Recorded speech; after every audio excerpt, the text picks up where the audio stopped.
8 families are left without a place to call home after a huge fire in Ann Arbor. It happened at the Ann Arbor Landings apartment complex early Saturday. Fox 2's Dave Spencer is live with the details. Dave, was everybody able to make it out okay?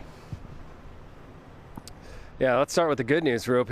Yes, everybody was able to make it out okay. In fact, there were no injuries. That's pretty remarkable given the circumstances. Here we have a fire that started very early Saturday morning, around 5:45, when most people are still sleeping in. And then you have the size of the fire. In fact, firefighters estimate the total loss here to be around $700,000. Flames were already shooting from the roof before one neighbor, living just feet away, awoke to someone banging on his door. I looked out, I saw an orange glow through the blinds of my window, and I thought it was the sun rising. When he got a closer look, almost the entire top of the place was ablaze, and the roof was gone already at that point. The flames were up 20 to 30 feet above the building. It was around 5:45 Saturday morning at the Arbor Landing apartment complex. Ryan Garrett grabbed what he could and then called 911. The dispatcher actually said that, fire is, almost on scene, and that people were actually calling it in from the highway. He says police went door to door, alerting those who live close to the burning units. There was really heavy wind that morning, was blowing everywhere, and so they just had us immediately evacuate. Seconds later, Ann Arbor Fire arrived on scene. Firefighters say the damage from the fire itself was limited to just 2 units, but 6 others had massive smoke and water damage.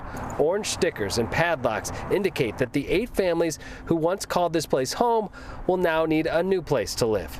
A lot of the people here in the apartment complex have pitched in and been helping taking stuff out. We learned one of those families includes a Dexter school teacher who's also a mother of 3. There's a GoFundMe page set up to help pay the expenses her renter's insurance doesn't cover. You could find more on how to donate at fox2detroit.com. At this point, firefighters have not released an exact cause, but they do believe it likely started somewhere on the second floor, near or on a balcony there on the second floor, the one right behind us, and then spread through the attic. They also believe that it was an accidentally started fire. Reporting live tonight in Ann Arbor, Dave Spencer, Fox 2 News. And it seems like a major fire in those 2 units, like you said. The other ones, were they able to salvage some things there? And are the families, where are they staying right now? Yeah, we're not sure where those families are staying at the moment. We haven't been able to check in with the management here, but we do know that some of the people have been pitching in. Unfortunately, not much of anything was able to be salvaged. It was either damaged by the smoke or the water. You could see the copious amounts of water that they were putting on it just to knock out that flames, and that spread likely throughout both units here, all 8 of them, I should say, making those all a total loss. And again, we're going to follow up with the management company to see where those displaced people are and if they're in need of any other assistance. Sure. And then, of course, you said the information on the website as well. Thank you so much, Dave, for the update.